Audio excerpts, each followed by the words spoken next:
She tells him, ooh, love, no one's ever gonna hurt you, love. I'm gonna give you all of my love. Nobody matters like you. Assalamualaikum warahmatullahi wabarakatuh. Salam sejahtera untuk kita semua. Perkenalkan, saya Rian Tambudi dengan NIM 7211419166. Saya dari Rombel Akuntansi A 2019 UNES. Di sini saya akan mempresentasikan hasil belajar saya dari mata kuliah Sistem Informasi Manajemen di bab 9 tentang keamanan informasi. Sebelum membahas keamanan informasi, ada istilah keamanan sistem. Istilah ini digunakan untuk perlindungan terhadap peranti keras dan data untuk mengamankan sumber daya informasi. Lalu setelah itu ada istilah keamanan informasi. Ini digunakan untuk mendeskripsikan pelindungan baik peralatan komputer dan non-komputer, fasilitas, data, dan informasi dari penyalahgunaan pihak-pihak yang tidak berwenang. Adapun tujuan dari keamanan informasi, yang pertama, kerahasiaan, yang kedua, ketersediaan, dan yang ketiga, integritas.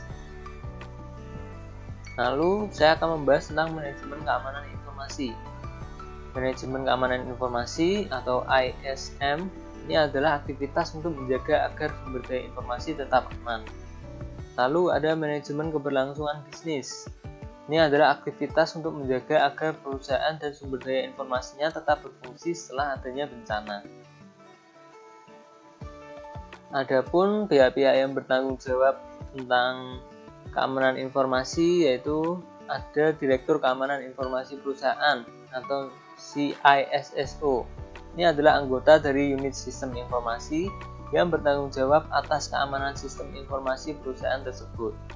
Lalu ada Direktur Insurance Informasi Perusahaan atau CIAO. Ini adalah orang yang akan melapor kepada CEO dan mengelola unit penjagaan informasi. Lalu manajemen keamanan informasi ini terdiri atas 4 tahap. Yang pertama, mengidentifikasi ancaman. Yang kedua, mendefinisikan risiko. Yang ketiga, menentukan kebijakan informasi. Dan yang keempat, mengimplementasikan pengendalian untuk mengatasi risiko-risiko tersebut. Selanjutnya, saya akan membahas tentang ancaman. Ancaman keamanan informasi adalah orang, organisasi, mekanisme, atau peristiwa yang memiliki potensi untuk membahayakan sumber daya informasi perusahaan. Ancaman ini ada ancaman internal dan eksternal. Ancaman internal mencakup bukan hanya karyawan perusahaan, tetapi juga pekerja temporer, konsultan, kontraktor, dan bahkan mitra bisnis perusahaan tersebut. Lalu ada tindakan kecelakaan dan disengaja. Lalu ada jenis ancaman. Terdapat beberapa jenis peranti lunak yang berbahaya.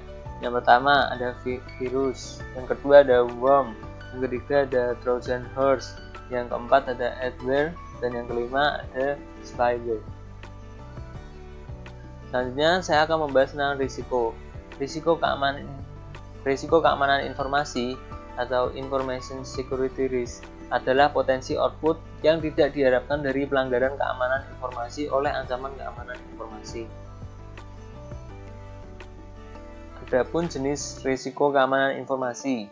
Yang pertama, pengungkapan informasi yang tidak terotorisasi dan pencurian. Kemudian yang kedua, penggunaan yang tidak terotorisasi. Yang ketiga, penghancuran yang tidak terotorisasi dan penolakan layanan. Dan yang keempat, modifikasi yang tidak terotorisasi. Lalu ada persoalan e-commerce. E-commerce telah memperkenalkan permasalahan keamanan baru.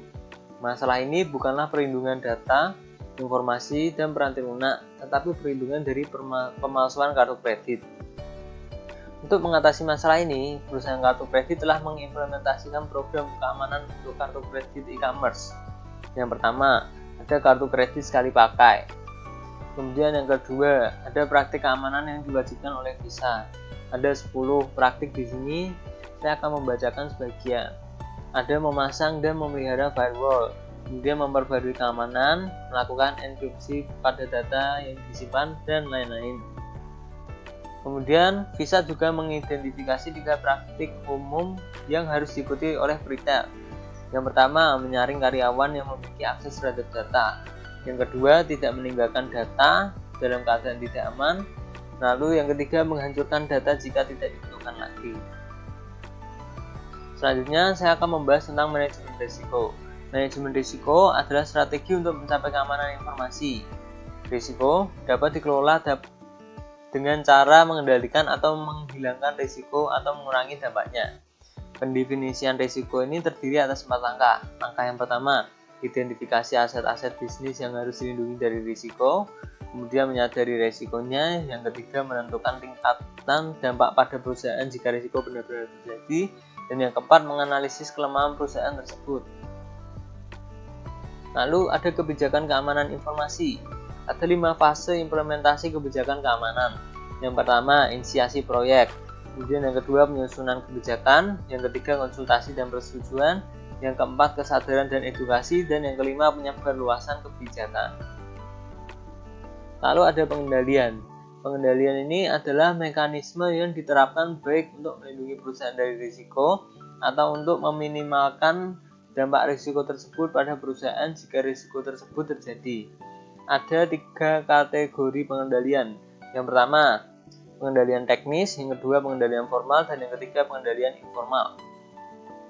Pengendalian teknis adalah pengendalian yang menjadi satu di dalam sistem dan dibuat oleh para penyusun sistem selama masa siklus penyusunan sistem.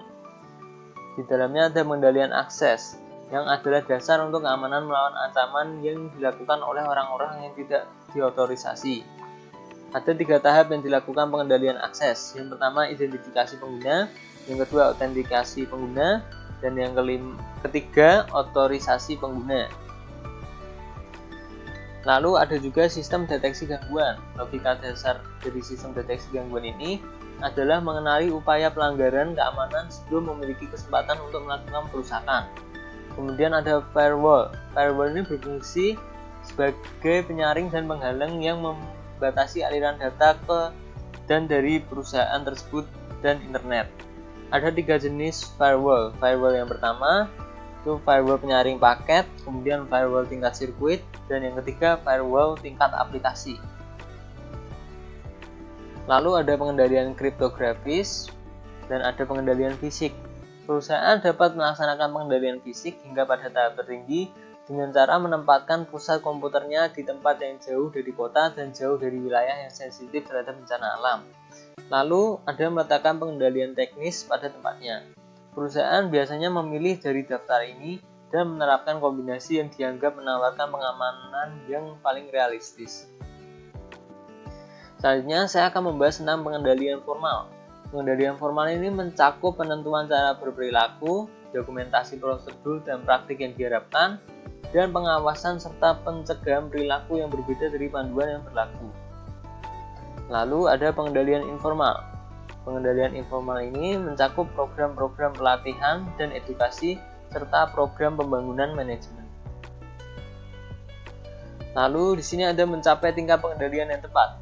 Pengendalian harus ditetapkan pada tingkat yang sesuai, karena bukanlah praktik bisnis yang baik jika menghabiskan biaya pada pengendalian dibandingkan biaya yang diharapkan dari risiko yang akan terjadi. Lalu ada standar industri.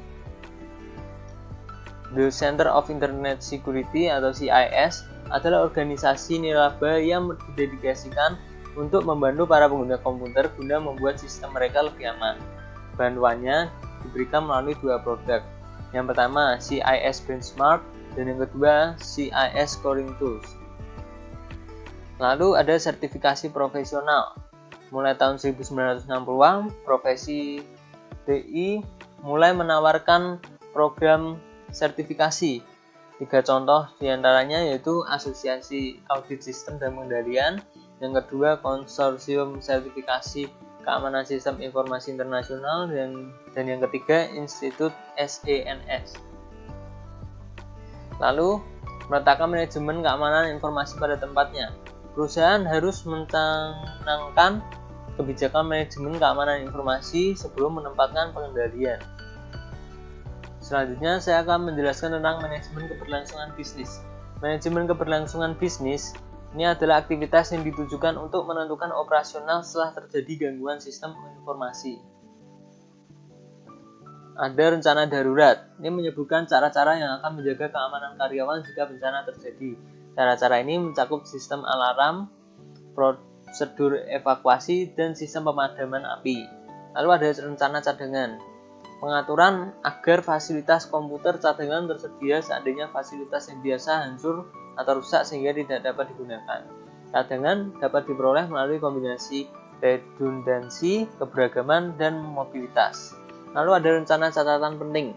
Ini menentukan bagaimana catatan penting tersebut harus dilindungi.